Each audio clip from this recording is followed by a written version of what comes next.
Buenas noches, ¿cómo están? Hoy el grupo CIMA me invitó para poder trabajar con ustedes.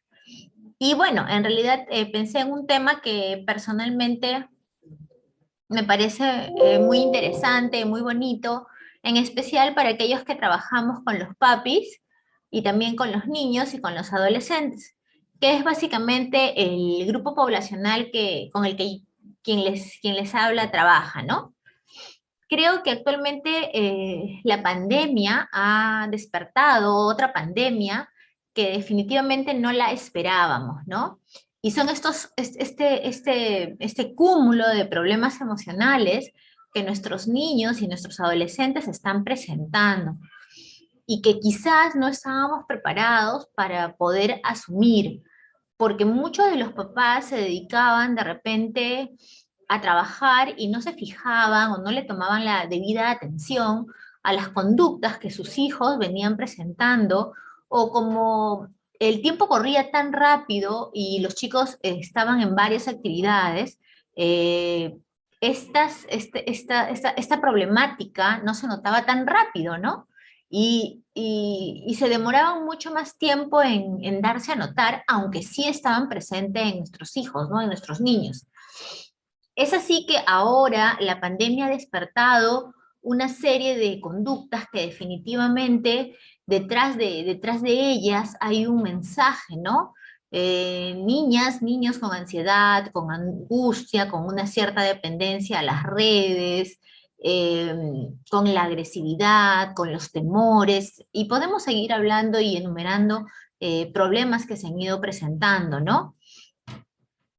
Quien les habla, si bien trabajo mucho con los adolescentes y las niñas, me enfoco básicamente en trabajar con los padres y en mejorar la calidad de relaciones o de vínculos que ellos puedan establecer con sus hijos, ¿no? Porque eh, creo que mientras más cercano sea el vínculo, mientras más positivo sea el vínculo, el problema que el niño o el adolescente presenten va a ser más fácil de solucionar o mejor, con más herramientas para poder manejarlo y a partir de ello evitar que todos estos trastornos terminen en conductas que de repente eh, traigan en sí finales que no son deseados, ¿no? Hace unos días una de mis pacientes, de las mamás de mis pacientes, me llamó y me dijo, Belia, ¿cómo estás? Le digo, hola, ¿cómo estás? Me dice, ¿y atendiste a tal paciente que te recomendé? ¿Recuerdas? Le digo, no, le digo, en realidad su mamá nunca me llamó. Me dice, ay, te comento que la niña acaba de fallecer hace una semana con anorexia en el Azarte, pesando 20 kilos. Yo, ¿qué? Sí, me dice, a pesar de que yo le pasé el nombre de tu nombre y el nombre de la psiquiatra para que la puedan tratar, que los papás dijeron que nunca quisieron hacerla pasar por psiquiatra ni por psicólogo para que nadie supiera el problema que tenía la niña. Llegó a pesar 20 kilos y recién la internaron de emergencia en el hospital. Y te pones a pensar, ¿no? Y dices, ¿qué habrá pasado por la cabeza de esos padres que ya cuando la niña dejaba de comer debieron de tomar medidas, ¿no? ¿Estamos realmente preparados para asumir un problema emocional de nuestros niños? El año pasado, habiendo ya empezado la pandemia, eh, yo tenía una niña que venía viendo hacía como 5 o 6 meses que se hacía cutting, ¿no? Y tenía siempre una conducta con pensamientos suicidas, podría decirse, ¿no? Entonces, inmediatamente con el colegio se trabajó, porque yo a veces hago el soporte al colegio, y dijimos, ¿no? De que tenía que estar con psiquiatra y con psicólogo. La pandemia trajo consigo de que la mamá decidiera anular el psiquiatra y anular el psicólogo, a pesar de que la primera semana de pandemia la niña se tomó 10 ketorolacos, que son para el dolor. Ella decidió que la niña no viera el psicólogo porque ellos estaban en casa. Entonces, la niña no vio psicólogo ni psiquiatra aproximadamente julio, agosto, septiembre, octubre, noviembre, no, perdón, marzo, abril, mayo, junio, julio, casi 5 o 6 meses. Un día yo dictando clases, me pasan un video de una niña que se lanza de un cuarto piso y mientras veía el video entra la llamada de la mamá y me dice, se tiró del cuarto piso, doctora. Yo en realidad quedé en shock. La niña que yo había conocido se había lanzado del cuarto piso. Eh, la mamá le había cortado el tratamiento psiquiátrico. Yo no la había visto desde marzo a la niña. Eh, eh, Pude hablar con ella antes de que entre en coma. Hablé con ella y parece que a las 5 o 6 horas entró en coma. Estuvo 2 semanas en coma. Tenía las muñecas rotas. Obviamente tuvo daño neurológico y estuvo internada cerca de 2 meses. Salió viva de todo esto, está ahora en el colegio, pero como gracias a Dios sí le dije a la madre, esto le hace ver de que no puede dejar, porque tiene una conducta borderline, no puede dejar, si bien se está informando, presenta todas las características, o si bien la niña está en desarrollo, presenta todas las características, y le digo, no se puede descuidar ni el psiquiatra ni el psicólogo. Ahora, nosotros como psicólogos o como encargados del adolescente o del niño, tenemos que tener la capacidad de definir cuándo un niño solo necesita psicólogo y cuándo un niño necesita psiquiatra y psicólogo, ¿no? Sin descuidar la parte de que necesita el psiquiatra, necesita el psicólogo y necesita a los padres de familia. Entonces, vamos a hablar un poco de ello, ¿no? Por eso se llama la creencia detrás del comportamiento. ¿Qué creencia hay en estos niños? ¿Qué es lo que ellos piensan? ¿Qué es lo que ellos están sintiendo? ¿Y qué pensamiento surge? ¿Y por qué es que se comportan así? ¿Por qué inicié con estos dos sucesos tan complicados? Fue porque de alguna u otra manera creo que nosotros somos un poco responsables de hacerles entender a los padres que la función y el rol que cumplen va a ayudar mucho a el pensamiento que el niño genere en relación a su autovalía, a su seguridad, a su amor propio, ¿no? Hace cerca de un mes y medio, unos papás me llaman al teléfono y me piden una cita. Generalmente estoy dando las citas virtuales, pero ellos me pidieron que por favor lo hiciera de manera presencial. Le digo que yo vivía en Huanchaco y que no estaba yendo a Trujillo.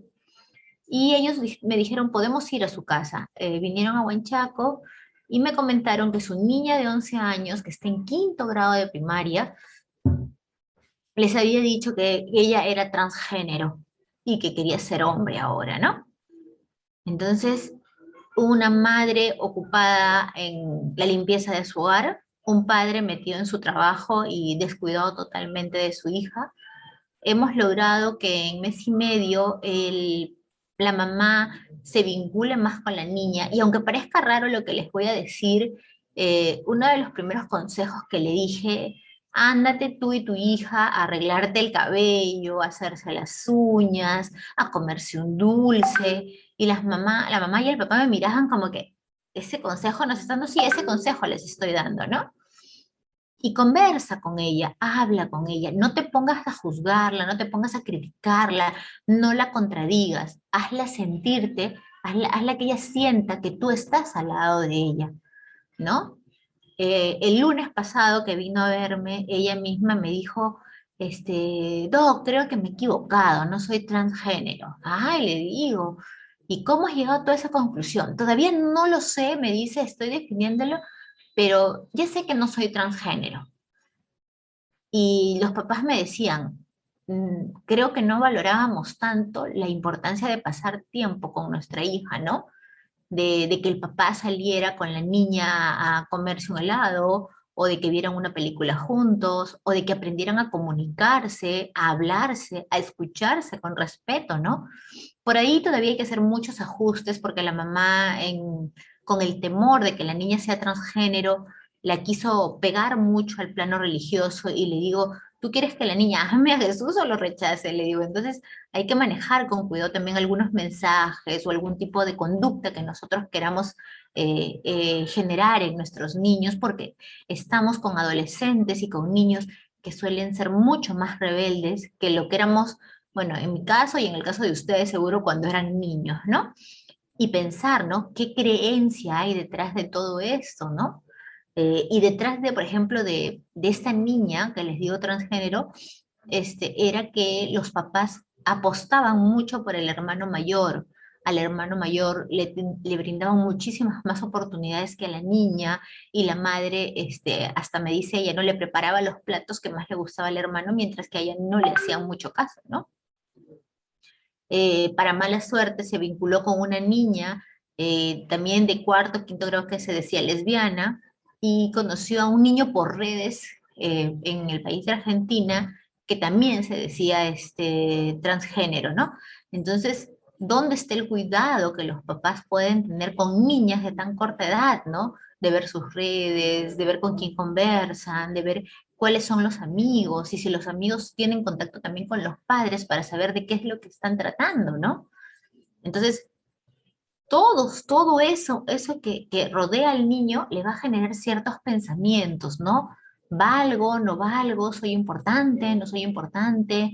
¿Me quieren, no me quieren? ¿Sirvo, no sirvo? ¿Soy tonto, soy hábil? ¿Siempre me equivoco? ¿Siempre me critican? Entonces, todos esos pensamientos todas esas creencias que se van formando, van a ir también generando un comportamiento en el niño. Entonces, vamos a hablar un poquito de eso, vamos a ver qué es lo que podemos trabajar. He tratado de ser un poquito práctica en la charla. Sé que no es todo, porque hablar de disciplina positiva es algo muy amplio. Eh, Estoy certificada en disciplina positiva tanto en el aula como en la familia a nivel internacional con Gina, y entonces este es solo un pequeño extracto de lo que puedo darles, ¿no? Y de repente, si más adelante desean, podemos hacer un poquito de preguntas. Antes de que iniciemos, eh, quiero que cuando ustedes trabajen con sus papás o con los papás que tienen que trabajar, eh, no tenemos que decirle a los papás que tienen que ser perfectos, porque no creo que exista la palabra perfección, pero sí podemos decirle a los papás que traten de ser mejores, de que de repente la forma como están criando no está dando buenos resultados. Y a partir de estos resultados es que nosotros tenemos que proponer de repente otras formas de crianza para poder de repente llegar mejor a mi hijo. Que, ojo, la primera semana que yo modifique mis formas de crianza, no debo de esperar que mi hijo cambie. Es un trabajo continuo y constante, es un trabajo que lleva tiempo, es un trabajo que lleva compromiso de aquellos que están en el hogar, ¿no? Si tenemos a una mamá y a un niño, de una mamá de un niño. Si tenemos a un papá, a una mamá y a un niño, de los tres, si tenemos a una mamá, a un papá, a una mamá, a dos niños, o sea, de todos los miembros que están en esa casa, ¿no? Entonces, eso es lo primero. No quieras ser perfecto, no quieras hacer las cosas bien y sobre todo, no quieras siempre tener la razón, porque a veces es necesario escuchar a tu hijo y hacerlo sentir que él también puede tener la razón, que para muchos padres es complicado darle la razón al hijo, porque están cerrados pensando que ellos son los únicos que tienen la última palabra. Y se los digo porque tengo niñas que de verdad, tengo una niña que me llama y me manda las conversaciones con su mamá, ¿no? Y me dice, mira, Belia, no porque ella haya salido embarazada a los 16 años, voy a salir yo embarazada a los 16 años. Mira el nivel de diálogo que te puede tener una niña de primer y segundo año de secundaria, ¿no? Entonces, ¿qué es lo que nosotros tenemos que ayudar a los papás? A saber que la disciplina positiva no es la búsqueda de cómo ser perfectos. Entonces, libérate de ese concepto. Se es un padre normal cuando a veces me siento bien siendo papá, me siento contento, me siento feliz, estoy de buen humor, puedo compartir con mi hijo. Pero también se es un buen padre cuando a veces estoy enojado, estoy resentido, estoy fastidiado de ser papá y en ese momento decido, en este momento no, voy a tomarme un espacio porque también yo como ser humano necesito tener mi espacio. No es que toda mi vida se tiene que ligar a el trabajo y mis hijos, sino también debe de existir un momento para el trabajo, mis hijos y para mí, ¿no? Entonces, y yo soy mamá y de repente en algún momento como que lo entendí, ¿no? Trataba de ligar toda mi vida a Camila, era el trabajo y como estaba tan metida en la universidad, me olvidaba mucho de repente de ver a Camila y llegaba con las ansias de ver a Camila y me olvidaba de mí. Y sí, terminaba enojada y fastidiada porque todos somos seres humanos. El que diga que el psicólogo no se puede enojar, el que diga que el psicólogo no puede sentir, es un error, ¿no?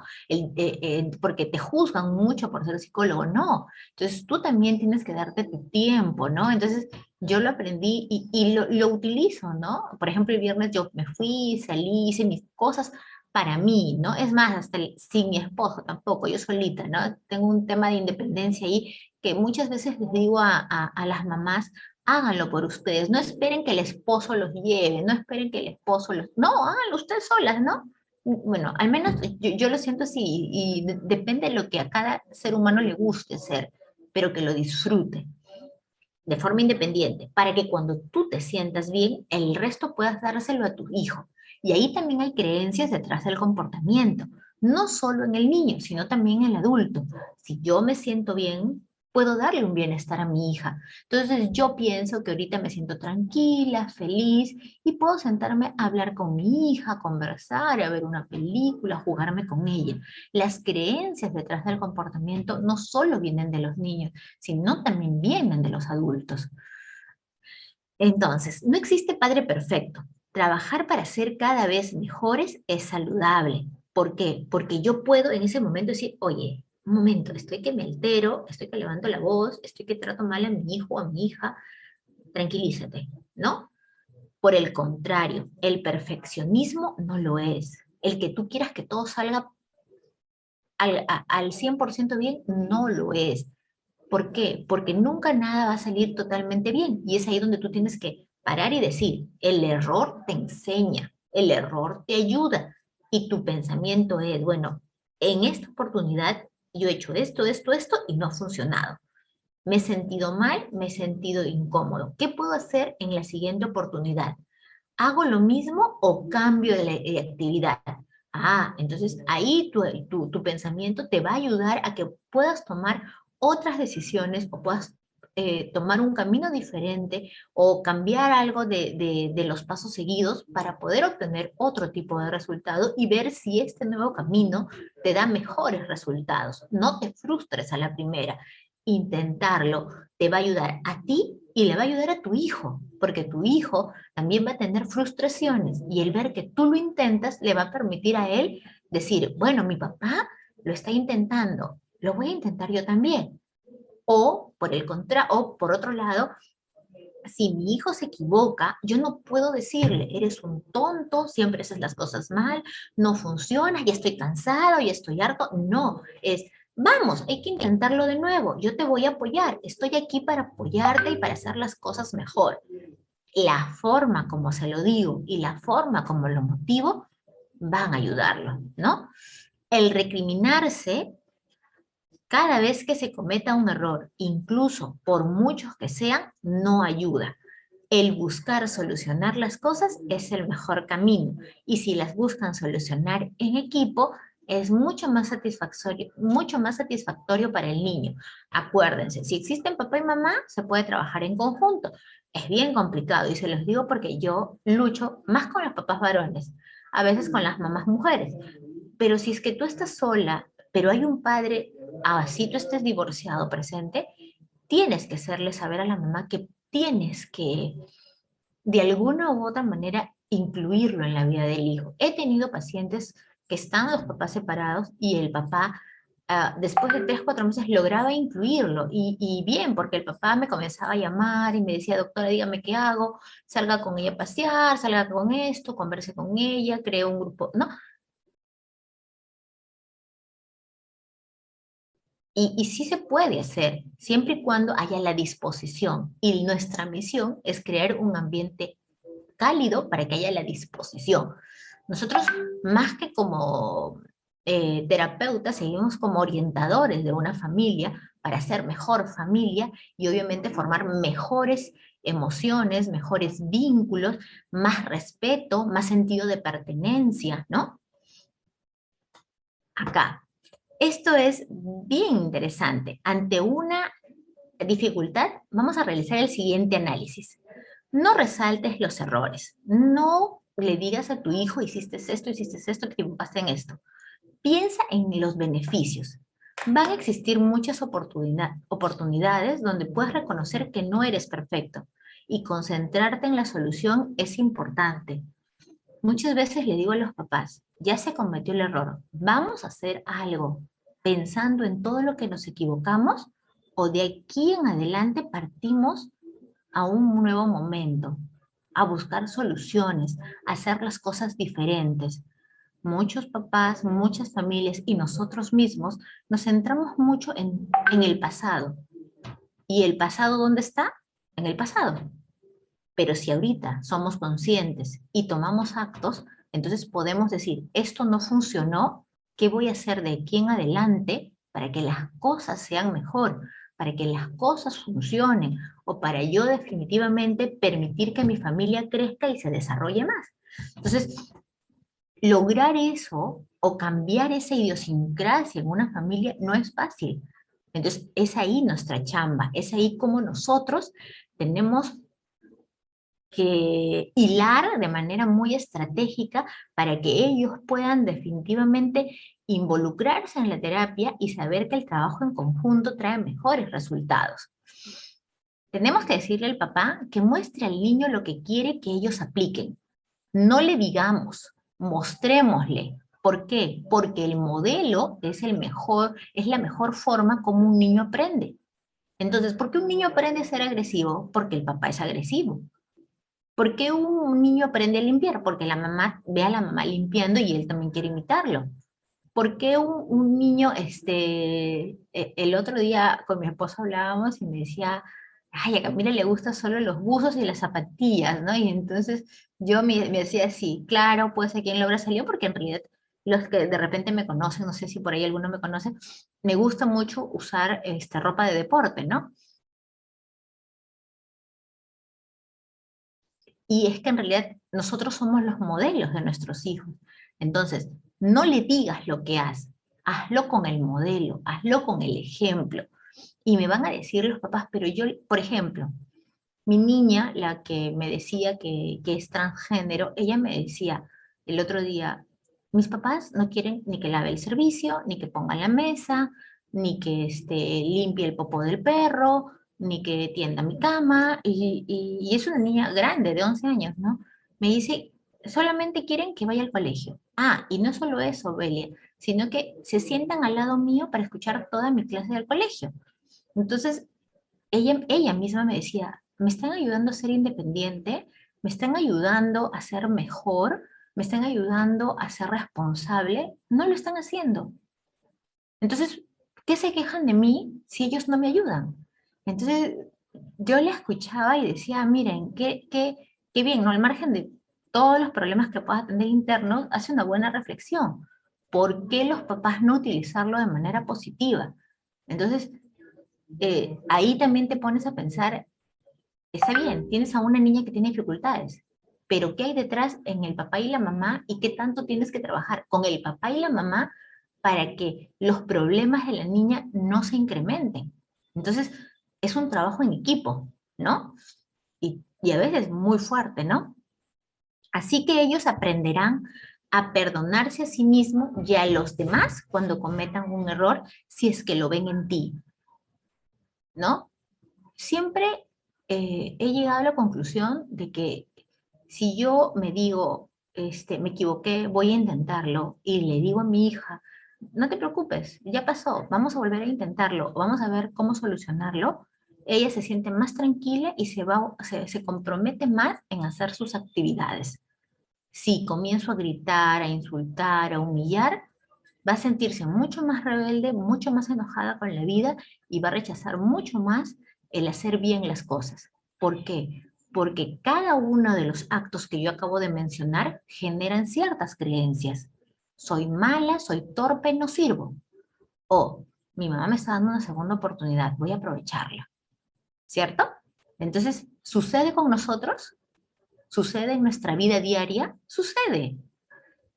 Si no, pónganse ustedes solitos a analizar.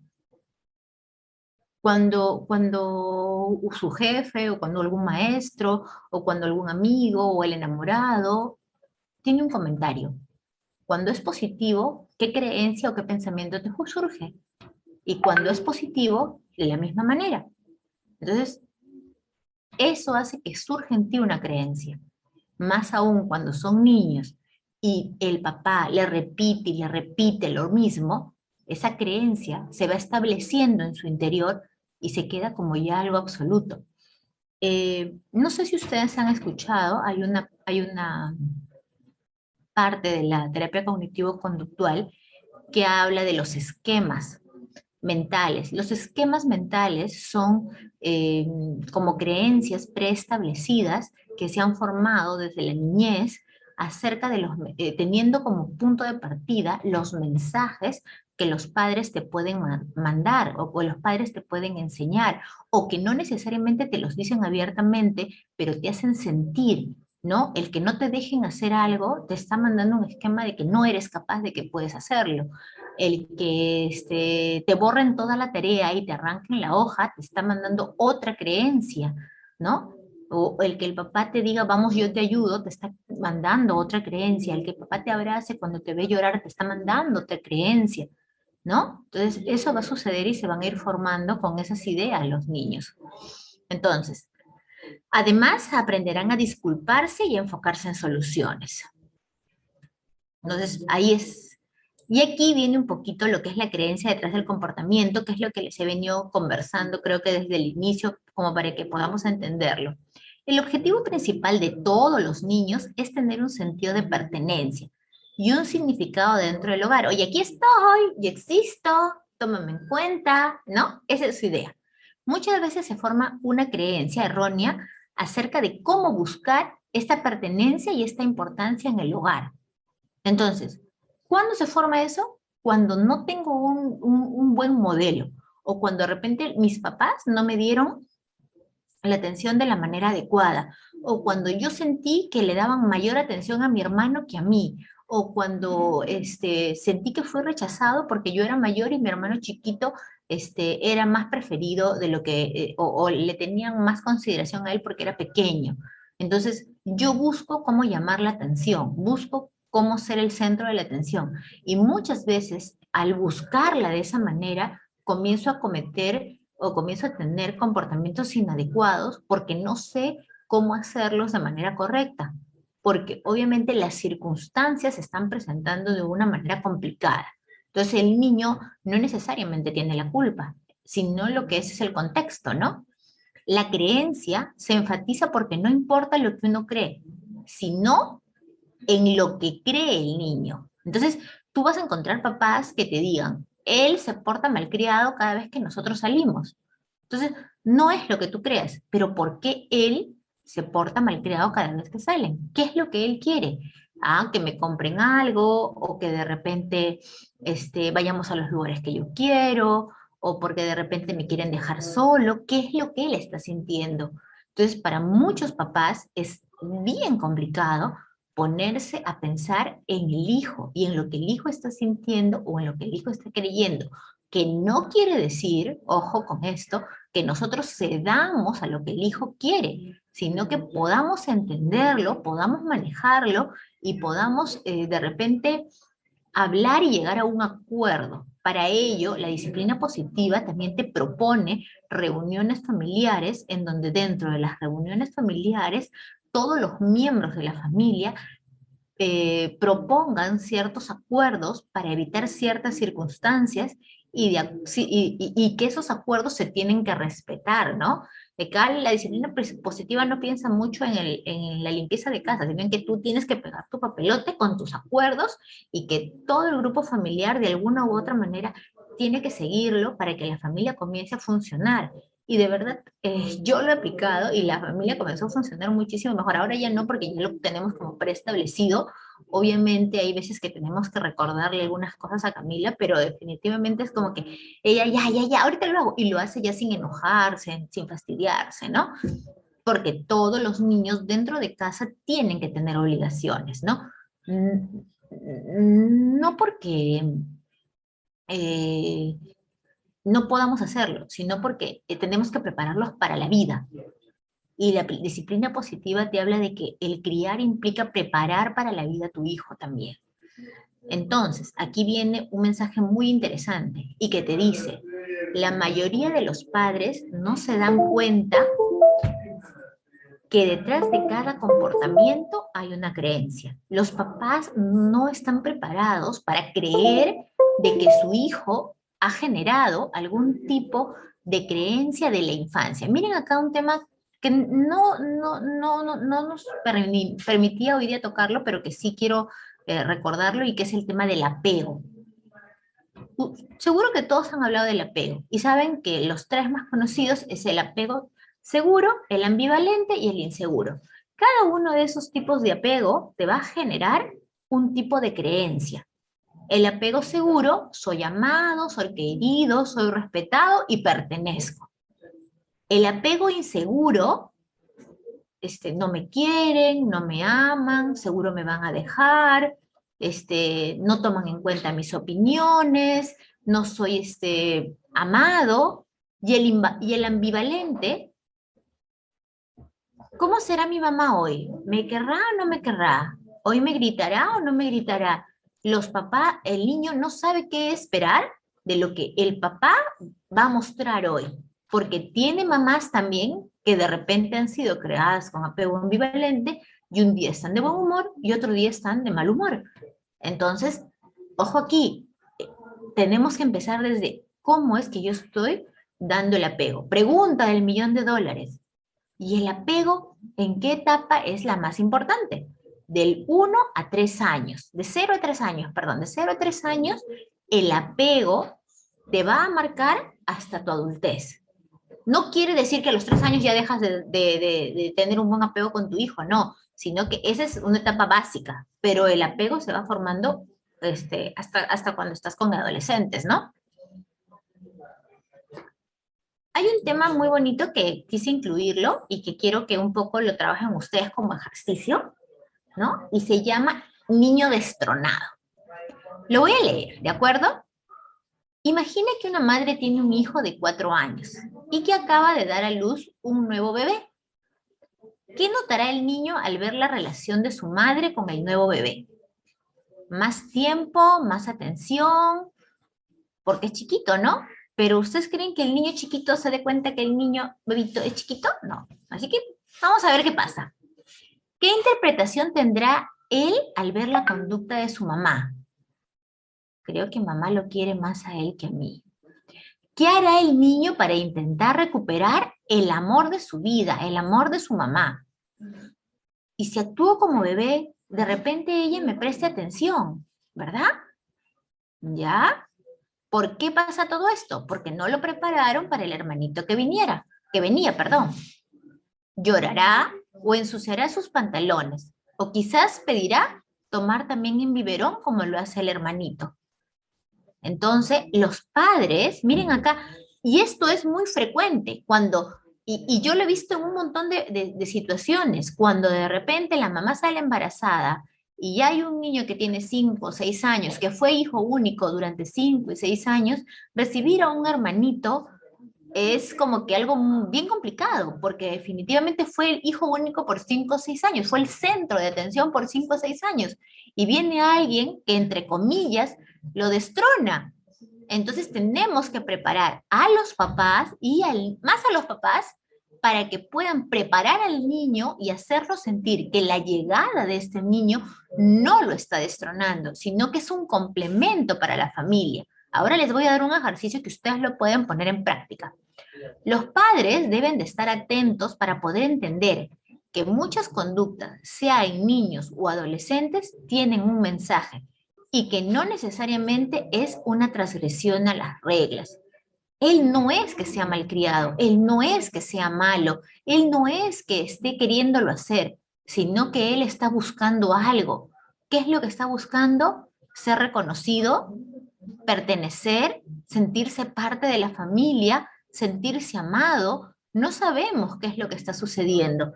Miren acá, y lo asocio mucho con esta niña que les contaba al inicio, que se me tiró del cuarto piso. Miren su historia. El papá nunca la reconoce. Y la ha reconocido, si no me equivoco, el año anterior a la pandemia. ¿Y saben cómo la reconoció? Porque le mandó a hacer una prueba de ADN para saber si realmente era su hija. Miren lo que ha vivido esta niña. ¿Ah? La mamá, como no tenía plata para mantenerla, la deja a cargo de la abuelita y viaja, no sé si Argentina o Chile, no me acuerdo muy bien, hasta que la niña tenía 10 años, 11 años, y recién regresa a vivir con ella. Pero cuando regresa, regresa con su papá, perdón, regresa con una nueva pareja y con un pequeño, con un niño, ¿no? Recién nacido. Y se van a vivir los cuatro juntos. Entonces, si se dan cuenta y analizan la situación, ¿habrá desarrollado apego a esta niña? ¿Por dónde? ¿Por la abuelita? Pensemos que la abuelita es una mujer mayor. Entonces, ¿qué tipo de apego puede haber desarrollado esta niña que no tuvo a mamá, no tuvo a papá y recién está recibiendo los afectos a esta edad? Bueno, ahora ya tiene 15, ¿no? Entonces, miren cómo es de importante la presencia de los padres, la aceptación, la escucha cuando estás en tus primeras etapas de vida, ¿no? Entonces, eso es muy importante. Esto sí es cierto, tiene un montón de texto, pero van a ver que les va a servir. El grupo tiene las diapositivas y cuando nosotros tengamos a un niño de repente que está muy irritado, que está muy molesto, podemos contarle esta historia. Vamos a leerla, ¿de acuerdo? Una noche, cuando el bebé estaba dormido, la madre de Becky se sentó en la mesa de la cocina con su hija y le dijo: Cariño, me gustaría contarte una historia sobre nuestra familia. Había encontrado 4 velas de distinto tamaño. Estas velas representan a nuestra familia. Cogió una vela larga y dijo: esta vela es mamá. Esta es para mí. Encendió la vela mientras decía: esta llama representa mi amor. Cogió una vela, cogió otra vela larga y dijo: esta vela es la de papá. Utilizó la llama de la vela de mamá, la llama de la vela de mamá para encender la vela de papá. Y dijo: cuando me casé con tu papá, le di todo mi amor. Y todavía me queda todo mi amor. Todavía queda con ella porque la llama es la que representa el amor. Mamá colocó la vela de papá en un candelabro. Luego cogió una vela más pequeña y dijo: esta vela es para ti. Y encendió la vela más pequeña con la llama de su vela y dijo: cuando naciste te di todo mi amor. Y mira, papá todavía tiene todo mi amor y a mí me queda todo mi amor. Mamá puso esa vela en un candelabro junto a la vela de papá.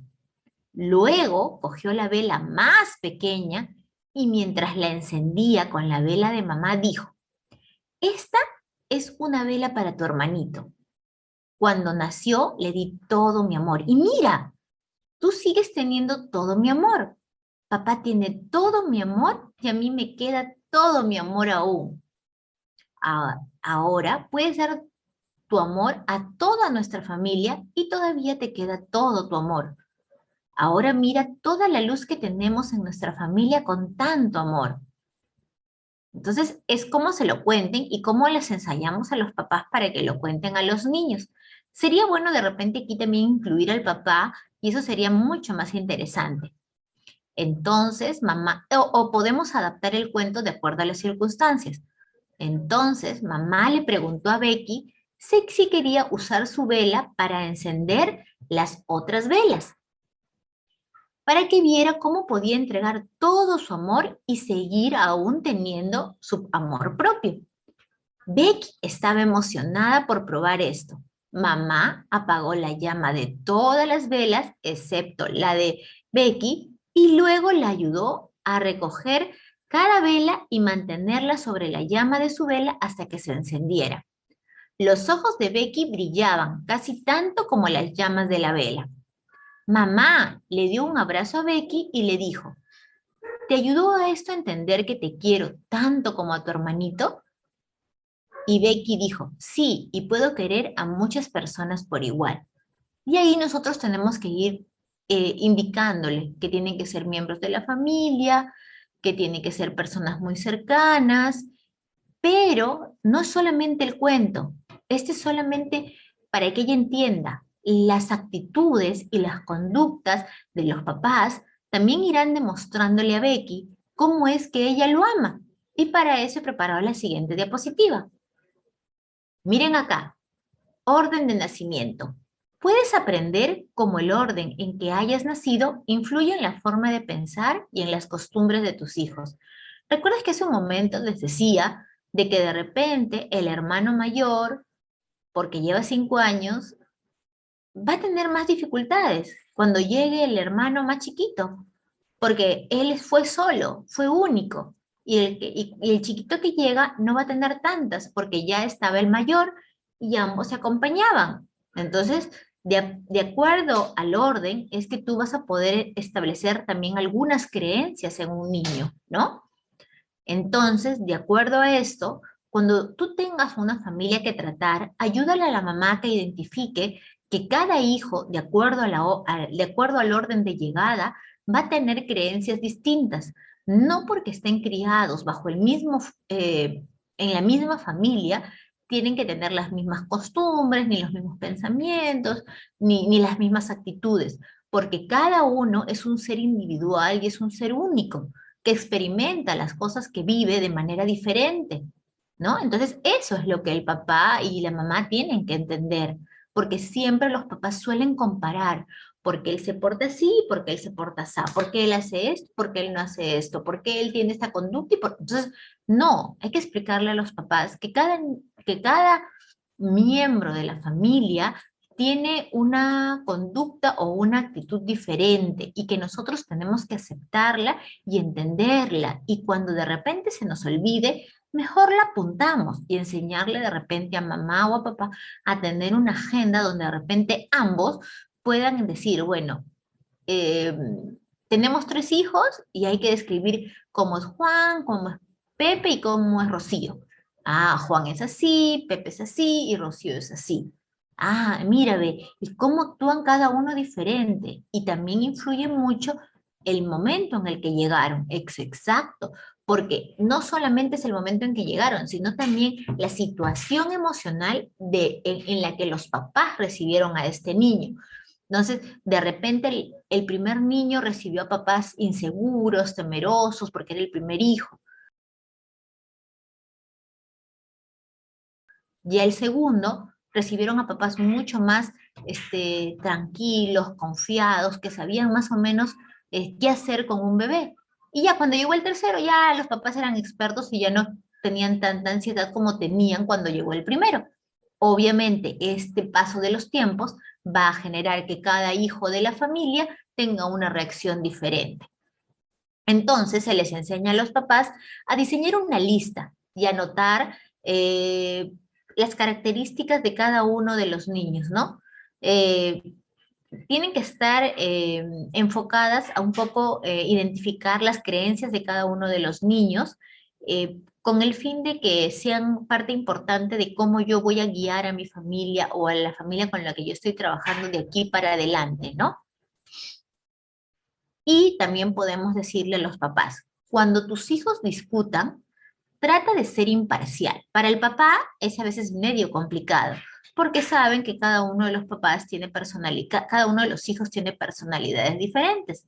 Entonces, pero tenemos que decirle, si tú quieres que la familia funcione, tienes que ser imparcial, evitando generar actitudes competitivas entre ellos. ¿Por qué no eres como tu hermano? Mira cómo tu hermano lo ha logrado. Mira cómo tu hermano sí estudia y tú no. Mira cómo tu hermano se porta bien y nos da estos. No.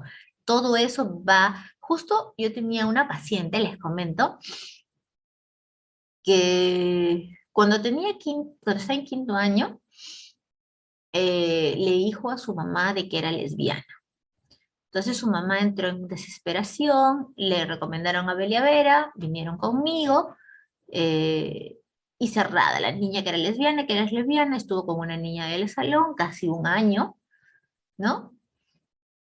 Creo que fue muy buena la química entre ella y yo, estudia psicología, y en estas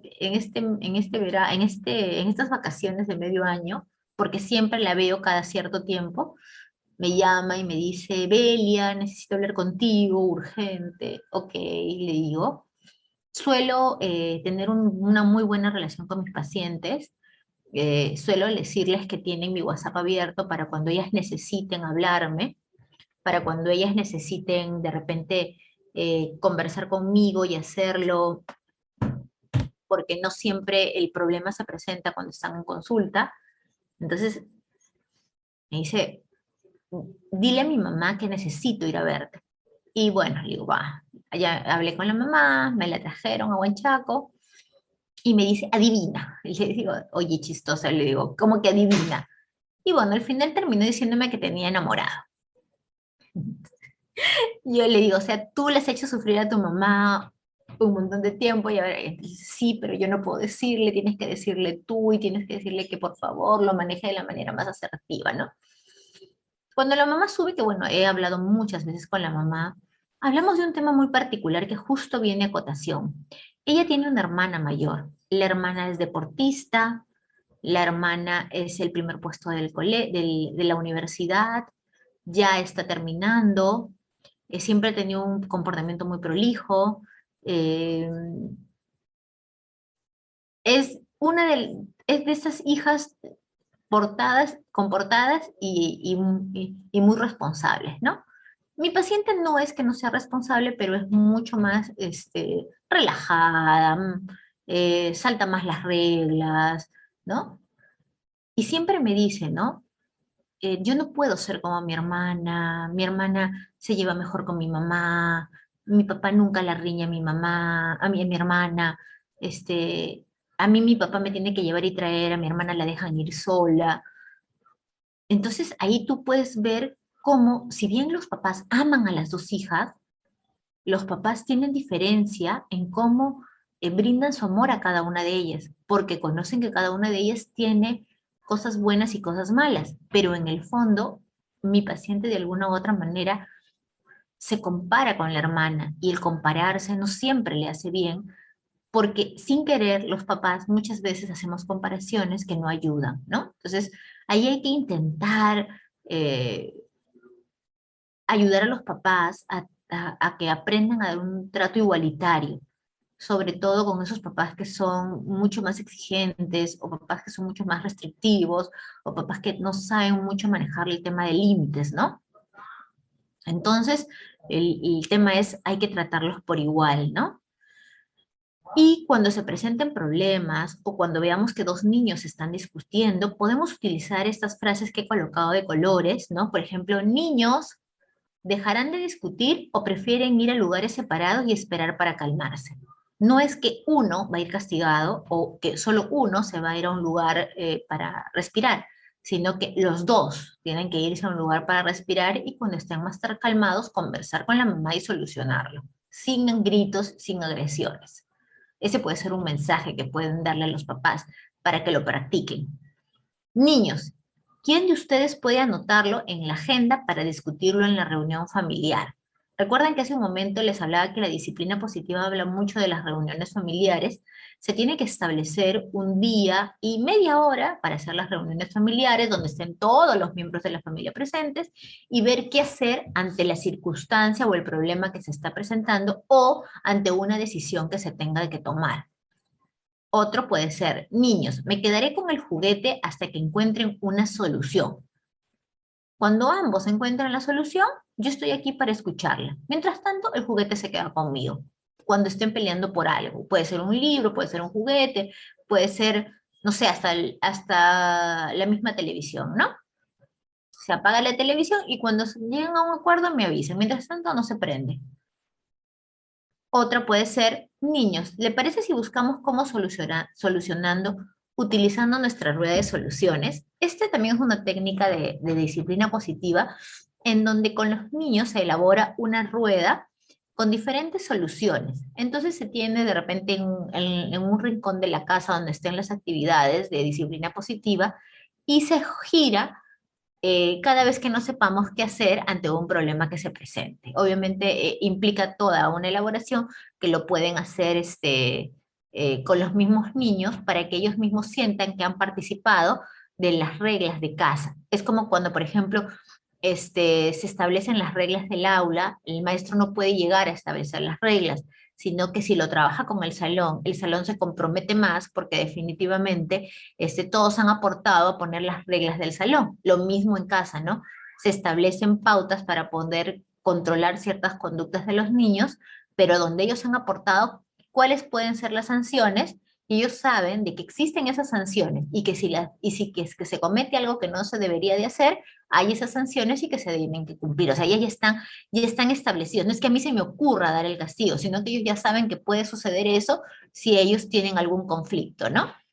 Hasta ahí sí creo que es claro, ¿no?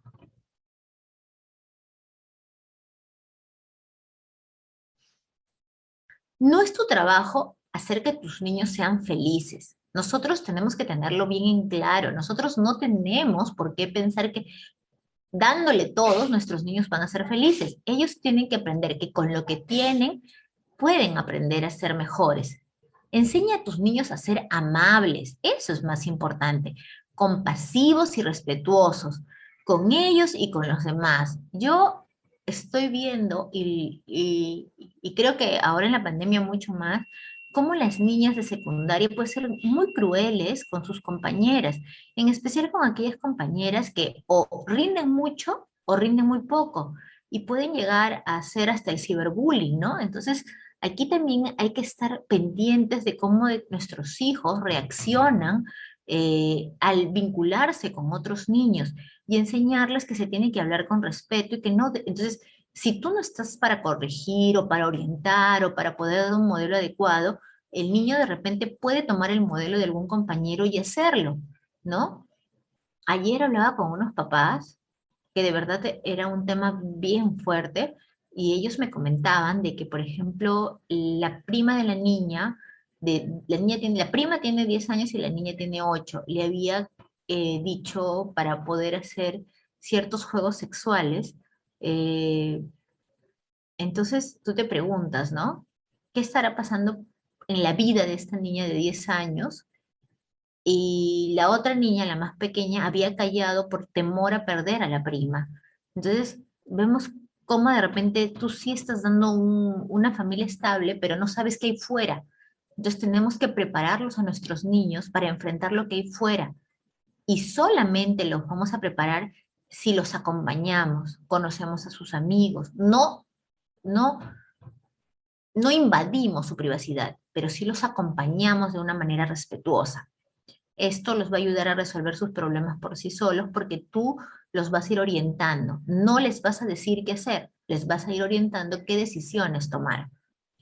Un padre crea debilidad cuando es complaciente, cuando rescata al niño de todos los problemas que se le presentan, cuando es sobreprotector, cuando consiente y cuando minimiza en exceso todo lo que el niño desea. Manipular con tu amor de papá tampoco es bueno. Entonces, trata de manejar estas emociones para poder darle.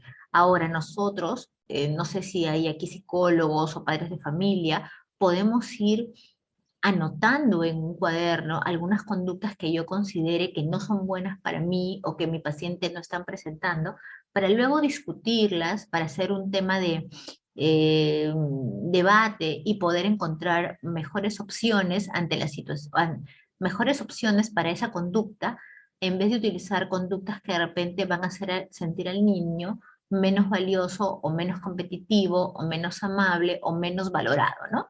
Entonces, eso sí es un tema que tenemos que conversarlo porque eh, creo que sí están de acuerdo conmigo. A veces y te llaman, ¿no? Y te dicen, quiero que vea a mi niña.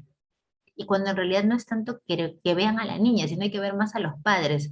Los padres mejoran y los niños mejoran. Es como que una cadena. En unos casos sí hay que ver la niña. Por ejemplo, en este caso, los papás la dejaban a la niña con la abuelita y se dio el problema, ¿no?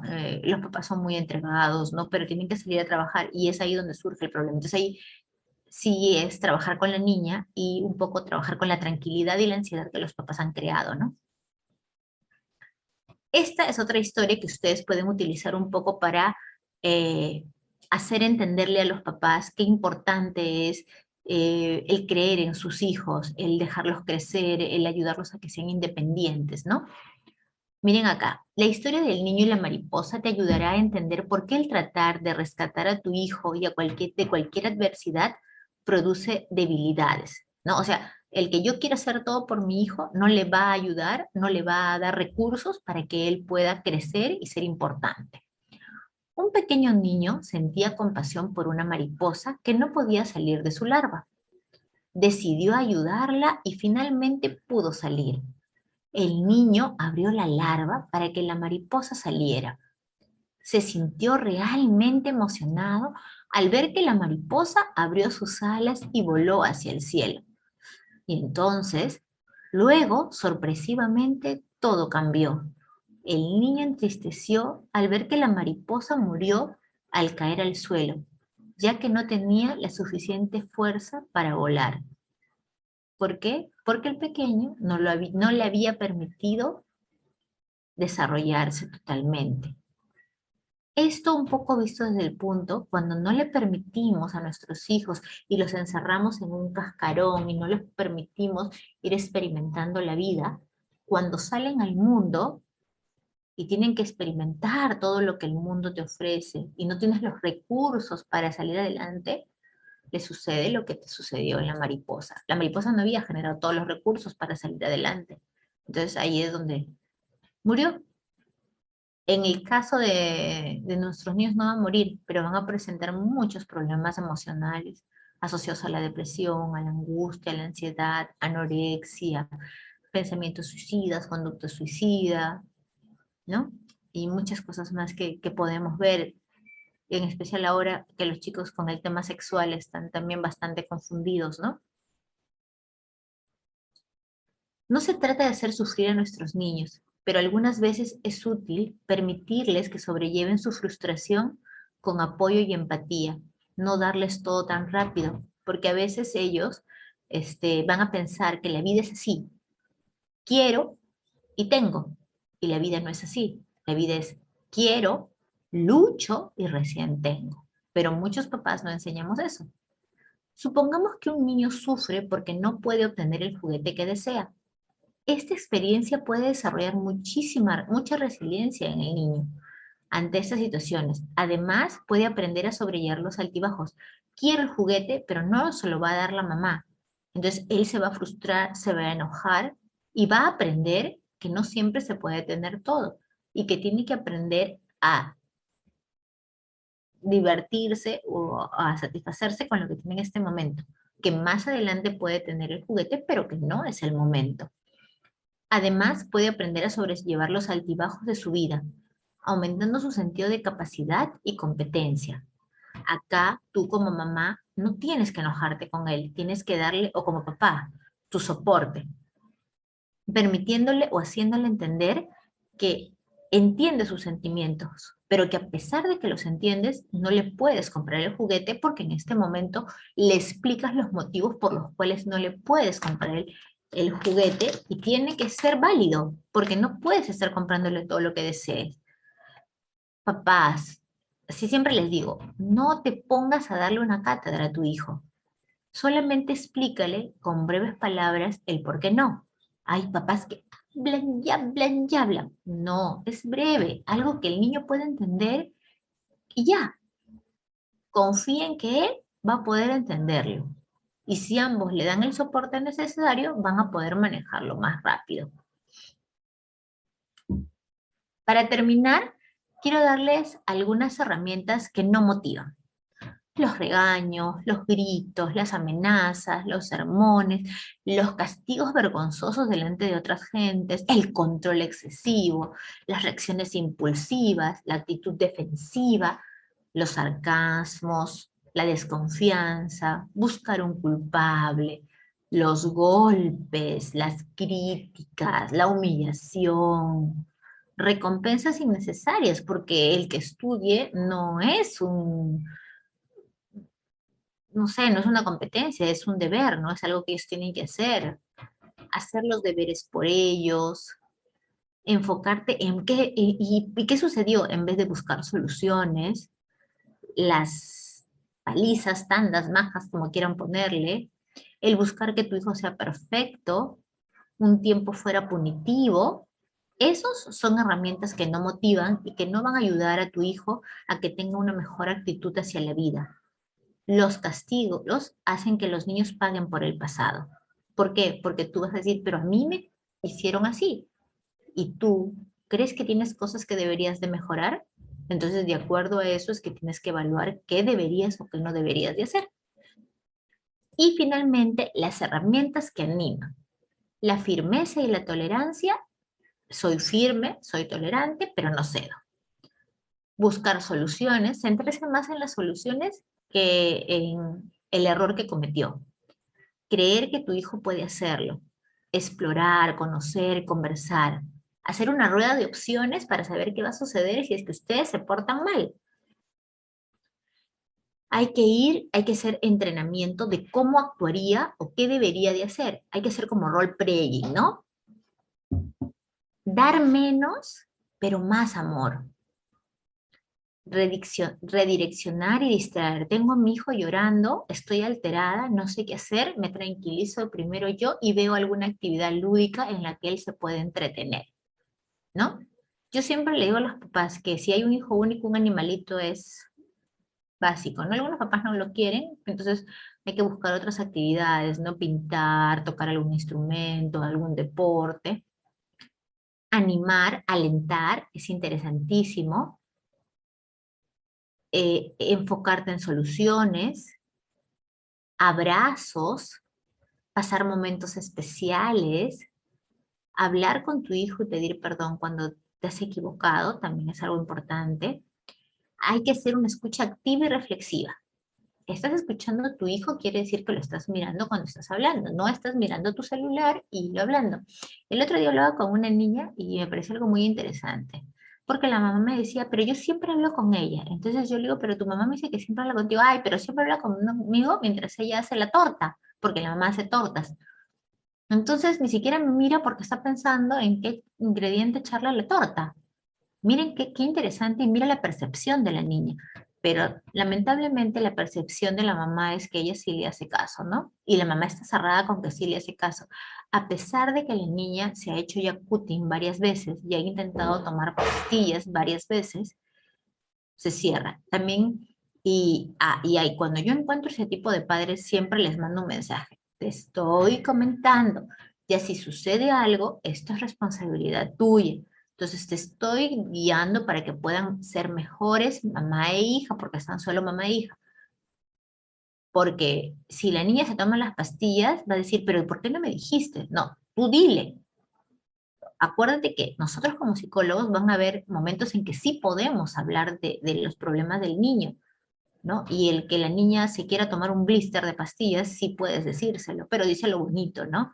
Obviamente, con mucho tacto, con mucho tino, llevando la reflexión de la madre, ¿no? La disciplina educa a los niños y los prepara para el futuro. La disciplina quiere decir que no tengo que darle todo y también tengo que ponerle límites, también tengo que ponerle obligaciones, pero también tengo que tratarlo con respeto. Ujú. Muy bien. Entonces, eso es un poquito de lo que les he querido dar el día de hoy. No sé si de